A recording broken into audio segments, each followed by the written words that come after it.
welcome to this panel, the culture creators.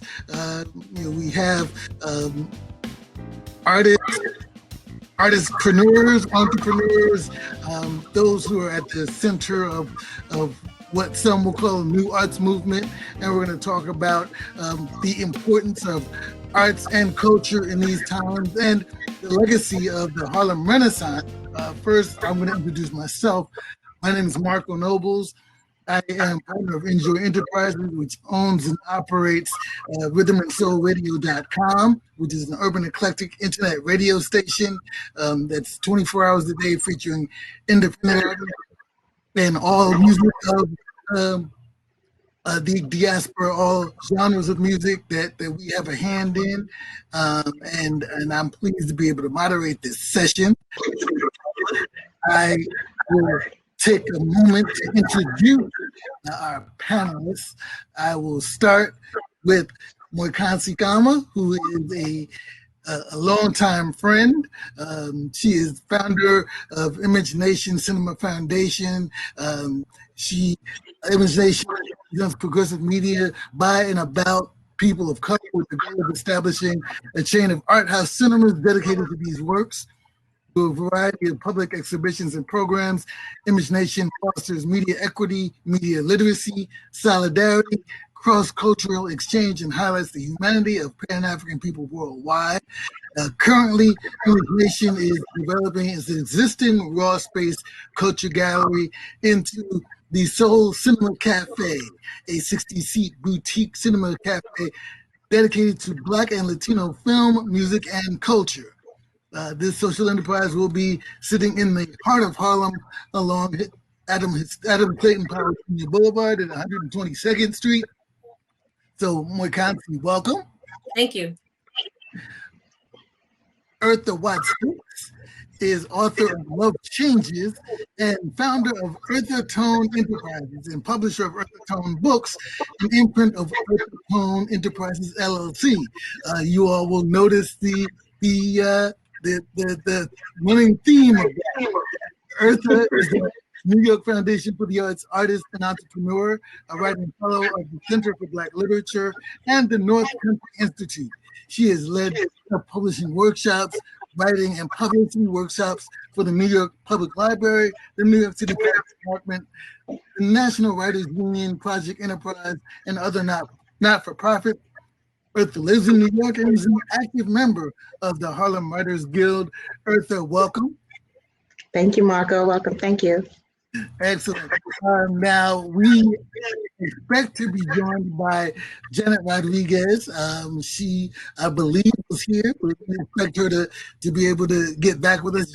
Janet is founder and CEO of So Harlem, which has more than 20 years of experience in policy and grant-making positions in public, private, and corporate philanthropy. And I will continue to introduce her later when she is able to join us. So with that, and I just realized I'm the only male on this panel, so I will, I certainly will have to declare a lot to the wonderful female energy that is on this panel as we talk about hey, there's Janet. Janet is sorry. No problem. We're glad to have you. And now that you're here, I will continue to introduce you. Thank you. Rejoined us, as I mentioned, is the founder and CEO of So Harlem Inc., which has more than 20 years of experience in policy and grant-making positions in public, private, and corporate philanthropy. That, along with a personal understanding of the critical role the arts play in child community development, led her to serve on boards, manage institutions, initiate change, and become a social entrepreneur. Janet established So Harlem in 2011 to ensure creative and local people participate in the economic development in the Manhattanville Factory District.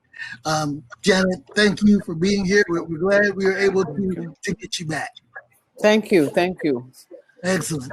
So what I want to do is, as we talk about this being the end of 2020 being such a very crazy year, difficult year in so many ways, personally, health-wise, nationally, for the arts, civil unrest. This year, I would think now we will be extending celebrations of the Harlem Renaissance, as 2020 was a major year to be celebrating the 100th anniversary of the Harlem Renaissance. And the Harlem Renaissance really grows out of arts and culture and people coming together to drive arts and culture forward and speak to our people in an elevated way through writing, through entertainment, through through dance, through music, etc. So I want to be able to touch on all of that. But first, as culture creators, I want each of you to kind of explain what you think your role is and your mission is as a culture creator. I'll start. As a member of the Harlem Writers Guild, we sort of were founded on the energy of the Black arts movement and the Harlem Renaissance. So we carried that legacy of literature and creating works by authors, Black authors, speaking, breathing life to it, and capturing it for prosperity. So in that regard, we've continued a legacy of supporting newer generations of writers. So we take the experience that we have and we pour it into that next generation to ensure that we're passing that torch along. Because if we stop telling our stories, we cease to exist. And understanding that is like individually as writers, it's our individual responsibility to, number one, pay attention to what's going on, do our best to speak to our experiences through our art, and also to do so with as much truth as we possibly can. And that in and of itself is a process, but I'm glad to be a part of it. Excellent. Makani, I'll go to you next. Okay. Well, first of all, thank you for having me. Thank you to the Harlem World Wonderful Summit. And tell me, can you repeat the question, please, Marco? What do you feel your role is as a culture creator? Okay. So I think I specialize in showcasing independent films about the global Black experience, and from the time I became interested in independent film, I found that there were all these amazing spaces in New York City where you could watch indie films, and it was a particular type of person that would go to an art house cinema, and it was reflective of an aspect of culture, but we weren't. They weren't places where you would find a lot of African Americans, but there were places where you would find thinkers, you would find artists, you would find really kind of a very progressive group of people. And so my goal has been to really emphasize the fact that there is a Black independent film community, and that Black independent film community is global. And so my goal has been to create spaces where this culture is recognized and basically validated and fortified. And so what we've been doing is showing independent films in parks, showing independent films at places like Lincoln Center. We have a quarterly series at the Apollo Theater. In fact, we have a program tonight called Black Life Matters. I encourage folks, after you're done here, come on over and watch some great films and hear a great discussion. And we're also in the process of opening a venue. And so, there are very few Black-owned art house venues in the country or even in the world.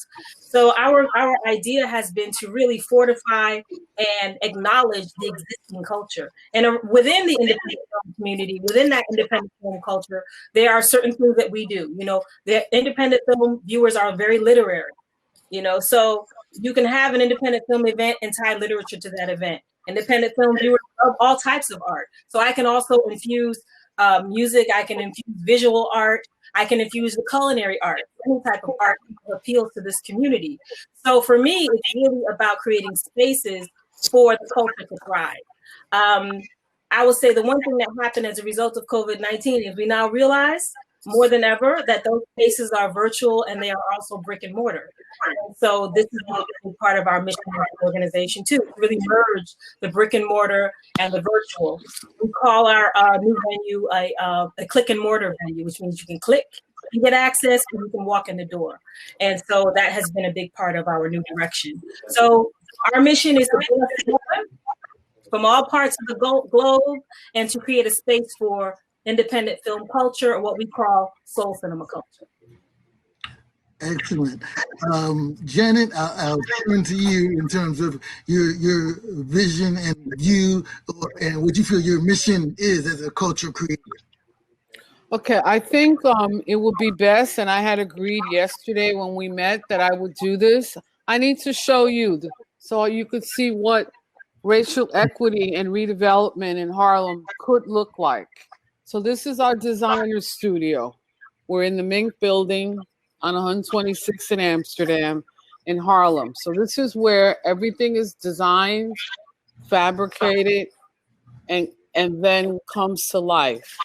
And I'm going to take you very quickly to our shopping area. And this is everything that we have been creating for the last year, maybe year and a half. During the pandemic, and a lot of our work is, most of our, all our accessories are made from fabrics that were on their way to the dump, and we repurposed them. But during the pandemic, we really focused on making masks for the hospitals and gowns because it was, there was such a shortage. But then we created our own masks in different sizes. These are scarves that were made from other, that were also headed for the dump, more bags. These are all the home decor pillows from recycled fabrics stuffed with all the scraps and materials that should not be thrown out. We work with designers, and we also work with people in the industry who donate to us because we are a not-for-profit. So a lot of the leather and suede that you see was a designer that was going out of business and donated her swatches and swatches of leather and suede. And our maker in residence created these beautiful wrap belts. Here's some more. Here's some incredible, majestic table runners. More belts, berets. We have some of our work by our apprentice, Black Lives Matter, his t-shirt, the backless dress, his cardigans, all his t-shirts. Our master tailor, who really teaches sewing here, created these.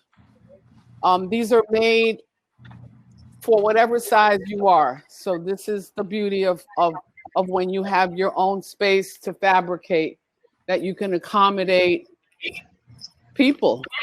So that's quickly, so I don't take up any more. Oh, can't forget this. This is our latest little creation, a garment bag that folds and zips on the side, and then that comes down and it's a bag. And this is one of our beautiful creations by our new studio manager, Matson. And that's one of our creative entrepreneurs, Olivia, who creates beautiful resort wear. Her company is Blue Olive, but she also creates a lot of urban wear, or what I would like to call comfortable layered wears, tops and cocoons, like those basic black pieces and pants that, you love to wear. So, we have, all our designers are very complementary to each other. I'm going to take you in our conference room so that, we can talk and more. But this is a designer that we're featuring for the holidays, who many of you may know, Michael Innocence. So here's more work. Our designer, Javier, seamstress Maria. So you could at least see the people, right? Because this is how you address economic development. You involve and you create community. So this is the famous Henry, the man house of tailoring. Henry and Noah, one of our apprentices. This is our apprentice also, Mia. and Andre, social distancing guys. This is our maker who made all those beautiful leather belts. This is our designer and also studio manager. So that's part of the team. And because of COVID, we basically have a schedule so that people can come in, and spread out. Not everybody here at the same time. So I hope that was helpful in giving you a visual about what So Harlem is attempting to do. So I have a follow-up question that actually, because what you showed us really relates a lot to what Kansi and Eartha were talking about as we talk about culture and culture creators. But before I ask that question, are the clothing for male and female, and I'm asking for myself, and and how do in these COVID times, how do people get a chance to? Can they just visit the facility where you are? So what we're doing, first of all, we're on the third floor of a building that's about over 100 years old, and it was supposed to be a brewery. And it never opened because it opened right when Prohibition hit at the same time. So it basically sat here empty for, decades. And it at one point it became a facility for mink coats. That's why it's called the Mink Building, for storing them. And there were other small factories and industries. So I say all that because we weren't we're now, because of the pandemic, we're at an advantage because we're on the third floor of a building and people aren't used to shopping, going up steps and all that. But now if you want to shop by appointment, right, and you want to ensure social distancing, we're the ideal location. But if you want to stay put, stay home, and you want to shop virtually, and you're within a 20, 30-mile radius, we will deliver to your door for free. So there's that.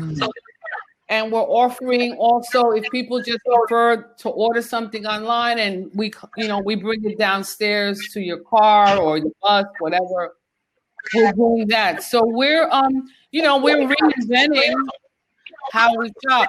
And to your question about men's stuff, yes, I was feeling just like you 2 days ago. So now they're working on these beautiful leather belts for men that are mixed with mud cloth. And Henry is doing some ties for men that are made with beautiful African print and fabric that you want to put around your neck. So I'm hearing you, but a lot of the home decor, like the pillows, can be used by men. We have some beautiful velvet ascots that can be used by men. So we're getting there. And that's it's really interesting because when we think about the Harlem Renaissance and we think about the culture, a lot of that culture is the style and the dress and the expression through what we wear. And there is an importance of all of that. And I think that when we think about culture creators in this perspective, we talk more so about books and music and theater and dance. But the importance, and I would think, Kansi, you can certainly speak to this a little bit in terms of presenting the visual aspect of your culture through film, the importance of bringing together all of our expression to elevate the conversation of culture and creating a certain culture and style for people. Well, yeah, I completely agree with that. That's what a film production is. Any movie you watch has, of course, it starts with the script, and then there is the language of the film, the verbal language of the film. And then, you have to a creative person to actually design the costumes, design the wardrobe. You have the musical aspect of it. So to me, film is that medium that recognizes and incorporates all forms of art and all forms of culture. So yeah, I completely agree with you. And the venue and the space that we're creating, both online and offline and on, is about recognizing all aspects of the culture. I'm branding it Soul Cinema Culture because that's what you do when you start a business. But really, that's what it is. We're talking about kind of a that is about acknowledging all aspects of who we are. So, and I think also, more often it's becoming about independence as well. I specialize in independent films, but that means we work with independent artists, and when we're designing when a filmmaker is creating an independent film, they're going to work with an independent designer or an independent costumer. So, I think more often than not, the art forms are giving birth to cultures that will hopefully sustain those cultures by creating community. And that's really what the bottom line is, I think. And can I just point out something, because I don't want to forget it, and I'm at that age where I will. So fashion, a lot of people wonder, well, why do you what does your name mean? And this is where it came from. So Harlem has a history of creating fashion, creating styles. People come here and they look at, they copy, they appropriate. Dapper Dan came from Harlem. We have a culture here of fashion that has never reaped the benefits that it should have. The gross inequity in the fashion industry and the percentage of people of color who are successful or have made any money in that industry is minuscule. And that's one of the things we're trying to address. But that's why the name of this company is called So Harlem, because the things that we come up with and the designs that we come up with and the trends and the cultural is so Harlem. And we need to own that. Absolutely. So, words are always powerful, which brings me back to Eartha. In terms of the written word and the importance of that as the building block for the film, for the songs. You're looking at the importance of combining all of our disciplines, but using the written word, how the written word kind of is the link between all of those things. When we think about the Harlem Renaissance, a lot of times we think about the writers, the County Cullens, all of those individuals that we look up to within it. So, the collaboration between the disciplines to create this updated Renaissance, if you will. Yeah, I mean, I built off of those inspirations from the past, and in my debut novel, which was Love Changes, I wrote a novel that featured music content used with permission from 18 music publishers, as well as original poetry, original music. It had a music soundtrack to it, which is also on YouTube.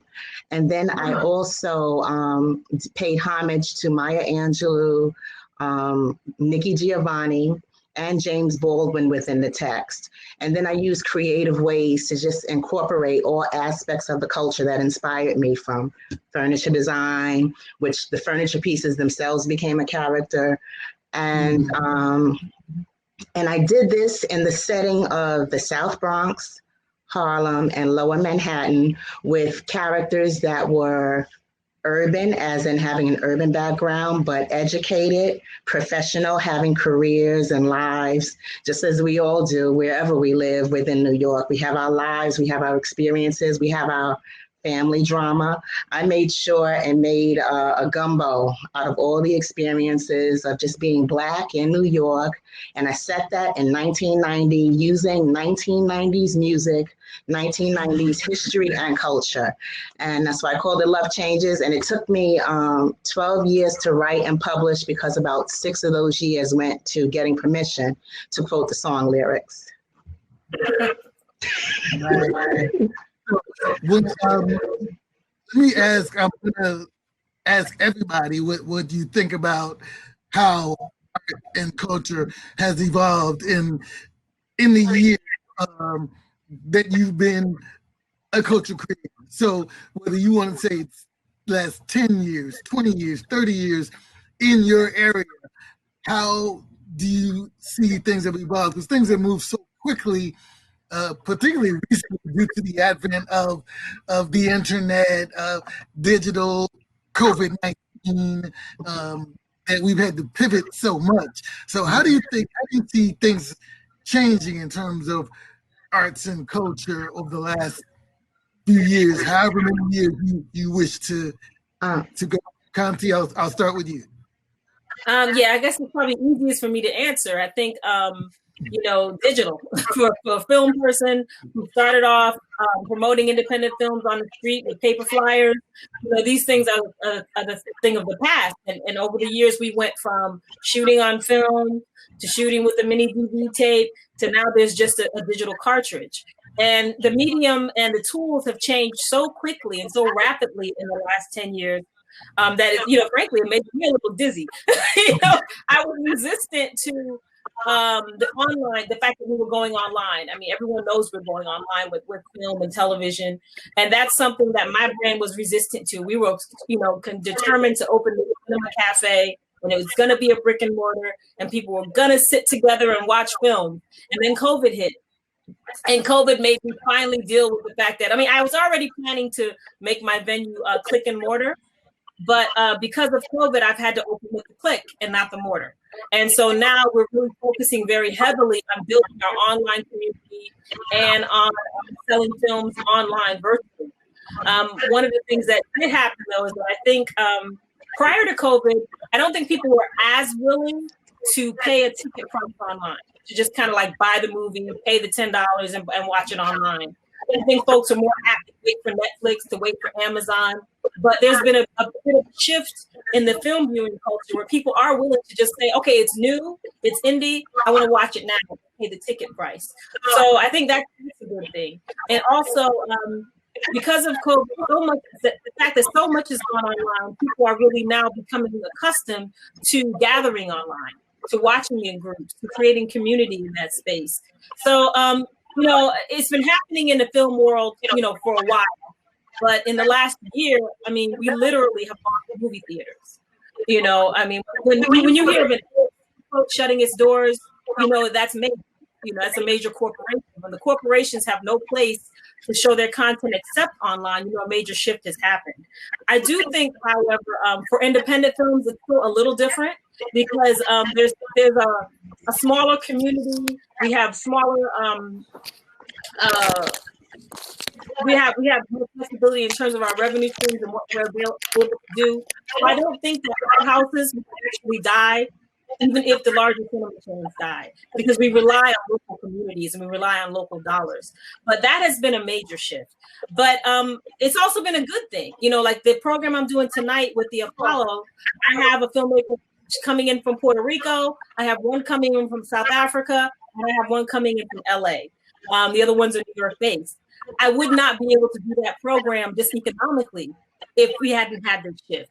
So I think, we can, take a breath and say, whoa, this is really changing our revenue streams. We can also just dive in and start to really make the most of it. And I think that's where we are right now. Janet, you are in, with Soha, probably the most, or as steeped a tradition of making clothes. So how do you see that changing, over the time? Certainly there's a lot of change due to COVID and what you're able to do in terms of, as you showed, everybody in the facility being socially distanced, etc. But how do you see those changes, evolving and affecting the product? Well, I think there's a couple of things going on, like my friend said, what am I going to buy something to wear for? I'm not going anywhere, But, some people then say, no, so that when we can get back out, we got something nice to wear. And people want comfortable wear now. They want stuff that they can be at home or they can do a Zoom meeting with and look, not like you're in your pajamas, but you want to be comfortable, right? So the designers are a little more focused on, I think, outerwear. And the other big thing is that we have one designer who focuses on recouturing and repurposing, like one of these wonderful pieces of garments that you have that maybe doesn't fit anymore or needs to be restyled a little or has sentimental value and you want to keep it. So we work with you on that. And then a lot of people want to spend a little more for quality and craftsmanship and something that they know they're going to have another 10 years from now because it's made well. And also because the style never dies, right? So I think we're very receptive. Our designers are to those changes in the market. As far as running an organization, during COVID, it's like you have to take temperatures. You got to have a lot of bleach. You have to disinfect regularly. You have to remind people to keep their distance. You have more housekeeping expenses, more supply expenses. And you're also just dealing with a cloud that's over everyone because there's so much uncertainty that, there's days when you say, wow, why am I doing this? Is this, just gonna, how bad is the impact of COVID gonna be? But, you try to take the high road and say, look, we've been through worse. I've been pulling on my ancestors. That's all I could say. I'll leave it there. Absolutely. I'm gonna ask a variation of the question to you, Eartha, because you're dealing with books, the written word, for, I don't know, it seems like to me at least 5 years or more. People are saying, bookstores are dead. We don't read books anymore. I'm a parent of a teenage kid, so I'm glad that I have kids who like to read books, but there are a lot of parents who are concerned that everybody's on their Kindle. How does that affect how you work with the Writers Guild and how you all get that message out in terms of your stories and how we tell our stories through book form? How do those changes in technology really affect what you do and how you create? In adapting to the times, I've had to learn how to adapt to the digital platform as far as Kindle books, Kindle book formatting, how to remain a step ahead when I format my Kindle books. I've also turned part of what I do into performance art.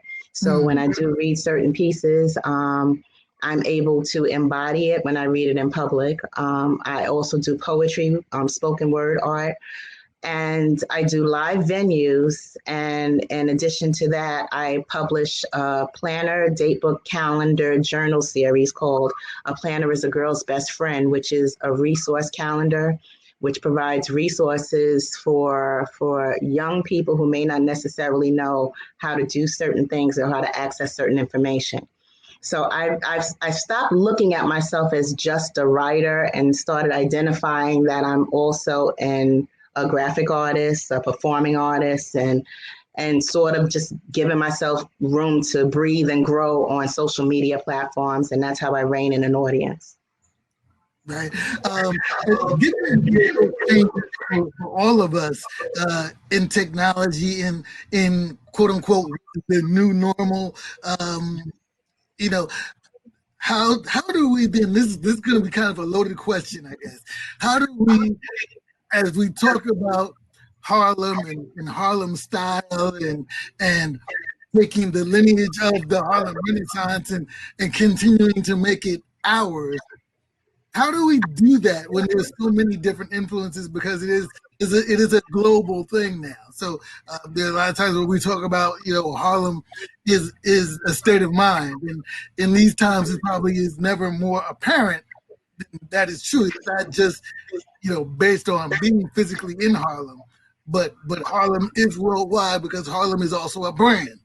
So when we talk about the Renaissance and culture creators, there's something special about Harlem and culture, and how to continue to promote that and show that, and still make sure we're making it definitively ours, as people from Harlem.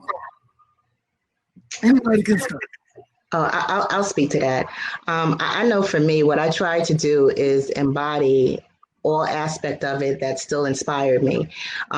Even in my novel, Love Changes, there's a scene where the characters are coming across the 135th Street Bridge. The year in the novel is 1995. She hesitates because she wants to go to Pan Pan. So we no longer have a Pan Pan, but Pan Pan will forever resonate in the hearts of anyone who knows anything about the corner of 135th Street.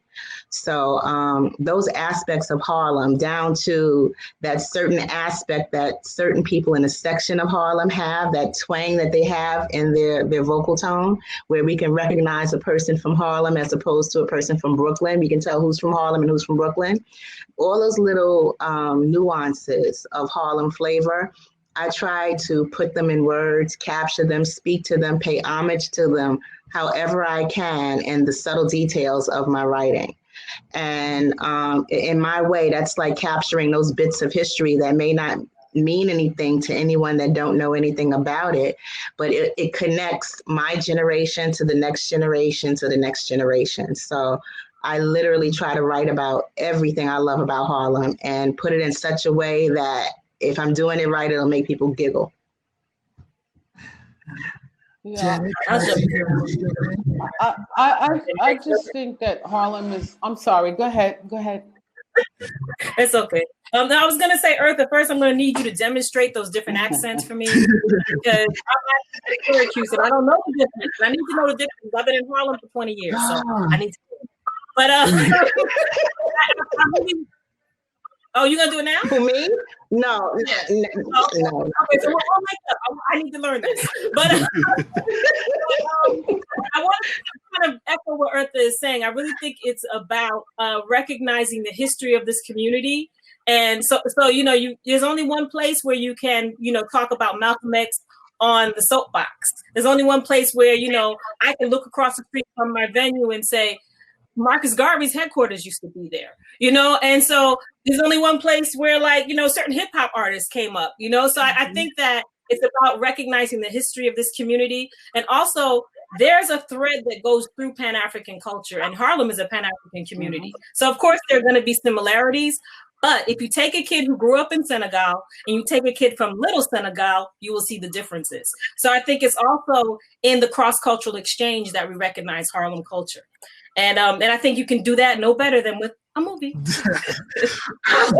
Janet, you were going to say something? No, I was just going to say that there's nothing like Harlem. As much as it drives me crazy, I was born in East Harlem, but I've been living in West Harlem for the last 40-something years. And no matter how bad things got or get in Harlem, and this is historical, I mean, when nothing else was working here, there were always artists. There were always creative people, and you don't get that. No one has a history like that. So, of course, you're walking into a place that it just has a richness of soul and of culture. It may not be rich in other ways, but, we're working on that. Absolutely. And Jenny, being from East Harlem and being in West Harlem for 40 years. 40. I in West Harlem and lived in East Harlem for a while. And it leads me to the importance of collaboration between the arts, between disciplines. We're all in different spaces in what we do. Conti does film, Arthur does books. Janet, you're in fashion. I'm in music. So right here we have all these different disciplines. But talk about the importance of the collaboration. Obviously, Conti, an example. just later on this evening because Conti's working with the Apollo Theater and doing a film this evening. And I'm sure we'll talk about that before we go to remind people to check that out.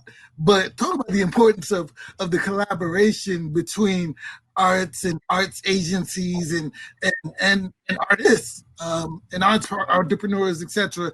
And as we continue to build our culture and create this continued cultural mecca. Well, I'll say, I built my brand on collaboration, and I still do. Marco and I have collaborated many times. And when the whole COVID thing happened, one of the first projects I did was show a film about a Chicago scene, reaching out to a community outside of Harlem called the Debauchery Ball. And we partnered with Marco to book DJs literally all over the world. Marco, you booked what, like 30 DJs across the world, from Costa Rica, South Africa, to all over the place. And so, those collaborations are what have made us grow. In the beginning, I collaborated with clubs downtown. I was at Nell's doing my events. Then I was collaborating with the Apollo Theater. I was collaborating with Lincoln Center. And then also the artist itself. You go out, you meet artists, and you say, well, this is what I'm doing. And a lot of times it's not about the money. I mean, it has to be at some point because we all need to sustain ourselves. But when you're building a new platform, you're creating a new experience, artists want to be part of that because they believe in it and they see your vision and you're co-creating. So I think especially when you're talking about independent ventures, whether it's all about collaboration and networking and kind of nation building together, or else it just doesn't get done. I can honestly say Image Nation would not exist if I wasn't able to collaborate, at least not at the level and the brand recognition that we've been able to achieve with $0. $0. So it wouldn't be here if it weren't for the Apollo Theater, the Schomburg Center, Lincoln Center, artists like Ava DuVernay and Spike Lee and Rada Blank, people like Marco and Rhythm and Soul Radio, all kind of joining together and believing in the same vision, which is that there is a soul cinema culture. There is a Pan-African culture that permeates all that we do, and that we want to monetize it. We want to create that community, and we want to do it together. Eartha, Janet. So my similar to you, our organization, which is going to be 10 years old next year, was really built on social capital. We did not come into this with money. We still don't have the money we should have. And if it wasn't for social capital, and if it wasn't for partnerships and collaborations, we really wouldn't be here, right? That's how our organizations are sustained, unfortunately. I mean, it's fortunate on one end, but imagine if we also had the financial resources that we really need. But my partnerships and collaborations have been more with organizations that are not necessarily in the arts and culture field, with the exception with maybe of Harlem Fashion Week or Harlem Row. But with as a place-based organization, which is what we consider ourselves, we're part of this community, we're part of this neighborhood. We collaborate with the church across the street, and that partnership allowed us to build this beautiful 1,000 square mural. We collaborated and partnered with the developer so that Manny Vega, the famous mosaic artist, can build a mosaic circular artwork in front of the Mink building. We collaborate with entities that are trying to get people employed and skilled and trained. So our collaborations and partnerships tend to be a little different, and that's by design. Because I do believe that cultural organizations have to have, they have to be interdisciplinary in their thinking about who they partner with. Because a lot of people have your very same goals, but are approaching them from a different discipline. So it's important to me to collaborate with the people who are right here across the street, around the corner. And to add what everyone else has been saying, the Harlem Writers Guild was started by established writers and educators who spoke to and involved themselves into the development of newer writers. And in 1950, when it was founded, 1952, it was John Oliver Killens who mentored Maya Angelou and Audre Lorde and Ruby Dee. And it was that set of writers who mentored Sarah Elizabeth Wright, who had the first, if I'm not mistaken, book deal for This Child's Gonna Live. And then after that, we had Louise Merriweather. So it's the established artists, authors, writers who speak into the development of the new writer or aspiring writer. And it's sort of a continuum of us each building and building and building into the next generation. So as we stand now, like my mentor was Grace F. Edwards, and she's no longer with us, but I remember everything she's taught me, and I'm ready to pass those lessons along to the next set of writers that come into the Guild. It's literally like a rite of passage, but we're passing that information, passing that nurturing, passing those lessons along, you know, one session at a time from writer to writer. It's almost like several generations of writers that just swept through 70 years. And for me, that's been the beauty of being a part of the Harlem Writers Guild. And we also partner with other organizations to showcase our work, to give us a wider platform, give other people a wider platform, because what we do and how we do it, we can't nurture everybody in the whole wide world at one time. But we do like to share our information however we can through platforms such as this. Excellent. Well, I have a couple more questions, but before I do that, there have been a number of folks in the chat as we've been talking, and for those of you in the chat and being a part of this conversation, we appreciate you, and we invite you to be a part of the conversation. So if there are questions that you have that you would like to have answered, or you would like to have a topic explored a little bit, type it in the chat, and I will get to it as we can before we go. I do have a couple of additional questions, one of which is when we talk about the Harlem Renaissance and look at, 1920 or thereabouts to now 2020, there are, some parallels. Unfortunately, on the one side, there is a parallel of issues with racial injustice that we are still dealing with. There are issues of economic issues that we have to fight through. There's an issue of coming out of a pandemic. 1920, the Spanish flu was just ending.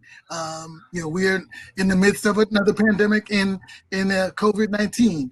What other parallels do you see from the Harlem Renaissance and where we are now, and how we can use where we are now to kind of push us forward to that next Renaissance period, or what will maybe 100 years from now be the 2020 Harlem Renaissance? Well, I mean, for me to start, there was that Spanish flu in 1918, and that spurred the Harlem Renaissance. It was right on the back of that Spanish flu. We're in the pandemic now, so we're all indoors creating. I know I'm writing, but I'm assuming that the creative artists, being in that isolation, that's where our wheels are spinning, and our creative arts and juices are just flowing. So now is the time to create the art, to write that book that we've been wanting to write for so long, to paint that painting, to do the art that we didn't have time to do before. Because one thing we definitely got right now more of than we've had in the past 10, 15, 20 years is time. That's true. Sure enough. I concur, and I also think if you look at like what happened in the 70s in terms of resources being made available for Black-owned businesses and institutions, like from what I understand, Harlem School of the Arts was born out of the movement when resources were given to the community for that school. That similar thing is happening right now. So it's almost a rebirth of of Black entrepreneurship and Black opportunity. So hopefully we'll start to see more businesses right now, I guess it's COVID. It's also the uprising in response to the death of Mr. Floyd. But it's all happening at the same time. So I'm hoping that we'll start to see a whole bunch of things bubble where we've been able to kind of say enough is enough, leverage some resources that are now being put in play, and create some lasting institutions. One of the things that happened in the film business that I think is pretty, incredible is that Patrice Cullors, the founder of Black Lives Matter, just got a huge deal with Warner Brothers to make, Black Lives Matter content. So I'm starting to see a whole lot of diversity, a whole lot of opportunity. And this has been happening prior to COVID. But what I'm hoping, I think, is that we'll be able to really marshal these resources and create something a little that lasts. I think institutions were created before and they kind of crumbled. And I think we're trying again. We're coming back again. And, hopefully we'll be able to create institutions that can last another 50, 60, 70, or 100 years and continue to build and create more, equity and economic independence. Can I piggyback on that too? I also notice as Black, Indigenous people of color that we're paying attention to Black businesses, to Black arts, to Black film, to Black books, and Black nonprofits, and we're pouring back into these organizations that benefit our communities. We're paying attention to our own communities and reinvesting in our own communities. So, we recognize that as people of color, we have each other and we have to support each other. And understanding that we're putting our resources in that direction so that we all share. It brings us back to, I guess, the point of monetization and business and culture as business. Because we all have said that we're all doing what we do for the culture, and it hasn't been monetized as well as it might. And historically, as Janet mentioned, particularly in the fashion world, we are always culture drivers, but we don't reap the benefits of that. And based on Conti, what you and Eartha have just said, the importance of these times where people are, quote unquote, pouring back into the culture, or at least giving the impression of, what is it that we need to do more of? And when I say we, I mean individuals as culture connoisseurs.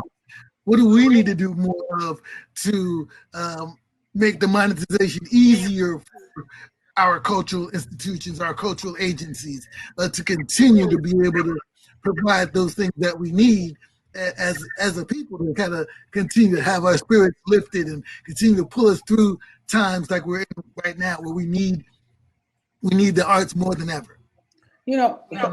I'd like, can you hear me? Yeah, go ahead, Janet. So my answer is almost related to the last question too, because I think unlike the Harlem Renaissance that really focused, in my opinion, on literature, in a very big way, and although and visual artists as well. Now you have filmmakers, you have musicians, you have dancers, you have the whole hip hop, you have rap artists who have fashion lines. A number of the artists we work for are in the music business or work with, but they have clothing lines, they have accessories. It's so wide, the field now, that sometimes it could be overwhelming, but I think we have a responsibility to say, okay, what is it that I really like and that I want to continue to follow and I want to support? And there's so much to pick from, but everyone has to pick something or a couple of things, and then sometimes you have to move over and try some stuff that you might be uncomfortable with or that you haven't tried. But the goal is that you have to know what your community is doing. You have to stay informed. And we have to use different channels to get information, like the Harlem World magazine, like these different podcasts and other instruments that there's a whole world of entrepreneurs who are media people who have podcasts. So it's a challenge because it's so much and how you focus in on what. But we got to figure out a way to do it. So I'm really happy about this summit because I think it's a step in that direction. Mm-hmm. Also, to piggyback on what Janet just said, in addition to what we've had for almost forever, which was word of mouth, we also have social media, which allows us to like and share and tag and post and share people's businesses and share resources and organizations that can benefit other artists, other people that we know could benefit from that organization or who particularly are looking for what you offer. So just number one, being in the know and passing that information along is how we all keep each other going. Yes. And with social media, it's as simple as a tag and a share. Sometimes we're too busy to be involved or so involved, especially as creatives, because there's that part of us that only wants to create. But the audience, I've learned, is not in my living room. The audience is out there. And if I want to reach them from my living room, I've got to engage them on social media by posting stuff. And I've learned this a long time ago, posting only my stuff. As much as I think I'm the most wonderful writer I know, I'll post only my writing. It's only me and my mama liking it. So it's a matter of sharing what you have and what you know, and to everybody, because you can't just post one type of information. A variety of stuff appeals to a variety of people. Right. Yeah, and I think on the consumer side, there's a point where, we have to really value what's ours and value what's local. That phenomenon of only wanting to vote in the presidential election, it's the same thing that makes you not want to read your local paper. The idea that what's close to you is not valuable, but really what's close to you is the most valuable, is the most important. I once had someone who, I was stunned because she was in the arts and used to come to all my shows, was kind of like, well, we were going to go to the movies, but we could have paid, $14 for Star Wars, but, we thought we'd come here because you might let us in for free. Oh, yeah. Like, I needed the $10 and mine was cheaper, and mine was better actually. So, the thing of valuing what's ours, making a conscious choice to spend dollars locally, to spend dollars with artists, to spend dollars where people are reinvesting in your community, I think is something that we have to start to do or continue to do and even expand on as consumers. And, I think we're all guilty of doing what's easy. Amazon is a beast, but we have to really just kind of figure out how do we do this? How do we make sure that we're supporting those who support us and that we're finding ways to recycle our dollars locally? Absolutely. My last official question for all of us is, how do you forge new ground when we're this panel is titled The Culture Creators, so we're charged with creating new avenues and taking the culture in different places. How do you forge new ground? I mean, because we all complain, we see films do reboots or they're redoing X film from years ago where they didn't need to touch it at all or what have you. How do we forge new ground, and is it particularly important that we do so? I'll start. We got to pay attention to the trends. We got to think outside the box. We got to still try to be innovative and be on that next level and keep evolving as things evolve. The digital platform has taught us, if it hasn't taught us anything, it taught us that you do too. So we have to change with the times, and it's trial and error. We got to figure out what works by trying it, and if it doesn't work, we have to try something else. We have to keep at it. Yeah, I was going to say it's about authenticity. I think you can replicate something. You can try to replicate something, but you can never really replicate because everyone's experience is different and we bring something new to the table. So especially in terms of like filmmaking, that's what appeals to, that's why independent films appeal to me, because they're not made through a corporate machine that has a formula. They're made by individuals with individual perspectives. And as long as you are speaking your truth, as long as you're authentic, then you've broken the mold, because no one has your same experience. That's why, to me, independent artists, independent filmmakers are valuable. They'll always be creating something new because what they create comes from them, and I think that really is the key. Like a movie, like to me, one of the most innovative things I've seen in a long time, and it came from a corporate entity, is Lovecraft Country. I've never seen that was beautiful. Now, you can say, well, one episode was like Indiana Jones. It's like, I never saw a black Indiana Jones.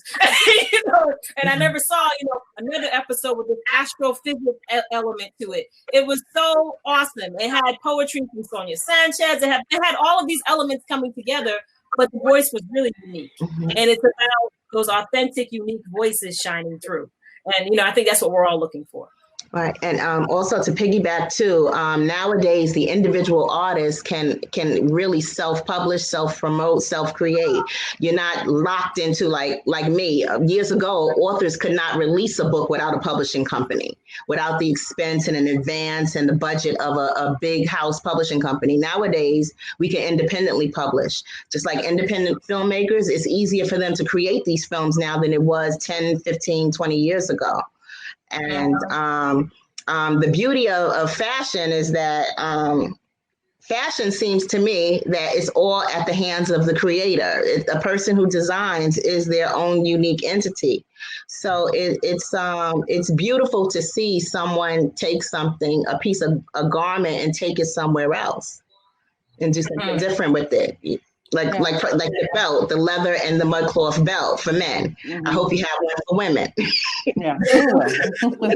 Yeah, I think you have to be nimble. You just have to be extremely nimble, because if I use So Harlem as an example, when we started almost 10 years ago, we tried so many different things. We worked with so many different types of artists, but the biggest demand was from designers who didn't have a space, who couldn't afford the garment district, who just were not getting what they needed. So, but you have to be receptive to, and that was for me a big step, because I don't come from the design world. My mother was a seamstress in the garment district, but that was it wasn't about me, right? So when it becomes about what the greater good of your community needs, you got to do that. And that's not always easy for people, but it's about doing things that maybe make you uncomfortable. And one of my big concerns is you have to be well read. You got to read. You have to read, and everything can't be two-dimensional. You cannot learn everything from a computer and from social media. You got to go outside. You got to talk to people. You got to take a walk in the woods. You got to do other stuff, because you have to be able to think at the end of the day.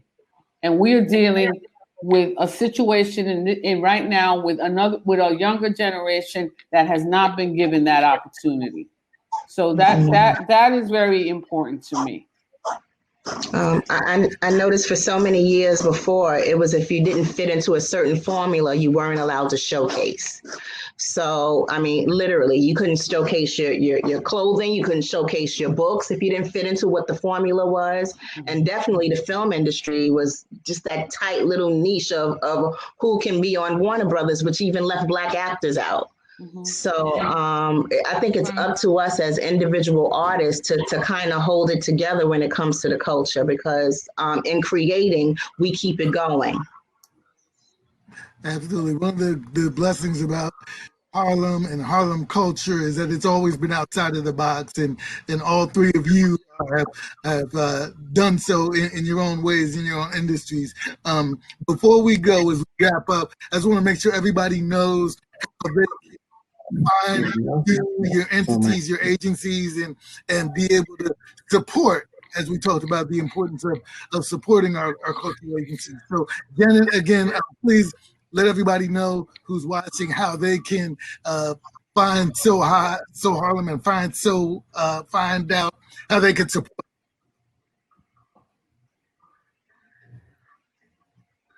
Uh-oh. Did you hear me, Janet? Yes, I'm typing all my particulars right in here. Okay, excellent. Excellent. There you go. Okay, all right, excellent, very nice. Okay, so everybody can do that. And I see there was one more question that came in and I'll take and make sure we answer. How has art shaped the social justice movement?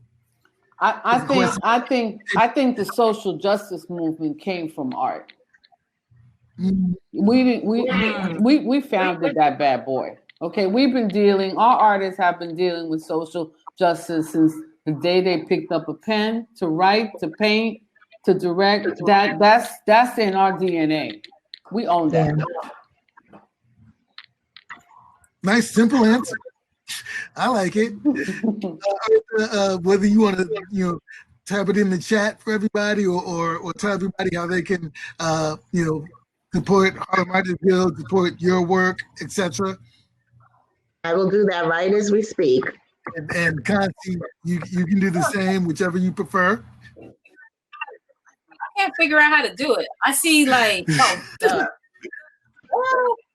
So but my website is Soul, that's SOL, no U, cinemacafe.com. You can find everything I'm doing there. I'm going to type it in, but I might as well say it. You can find everything I'm doing there.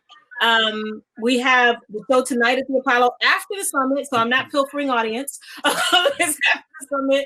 It starts at 7:00, and we're showing a program called Black Life Matters. It's short films about the global Black experience, and there's a great panel afterwards with some really amazing directors. And we're also starting a new film called Coded Bias, and Coded Bias is a really interesting documentary about the bias in technology. It was based on a young woman who realized that facial recognition machines couldn't scan her because she was Black. And so it's a quick in-depth story about how AI is actually racist. And so it's a great documentary called Coded Bias. You can check all that out and more at soulcinemacafe.com. Thank all of you, Janet. Thank you, Eartha. Thank you, Moikansi. Thank you. It's been a pleasure for me to be a moderator of this session. I thank you all again. My name is Marco Nobles. I am creator, founder of rhythmandsoulradio.com. My company is Enjoy Enterprises. You can follow on social media, Rhythm and Soul Radio, in the different formats. Again, the site is rhythmandsoulradio.com, spelled all the way out. We appreciate you all taking the time and spending some of your afternoon with us. We hope you enjoyed the session. And again, thanks to Benny Tisdale and the team at Harlem World Magazine for putting this together. Glad we can be a part and have a wonderful, wonderful evening. Thank you. Thank you. Thank you for having us.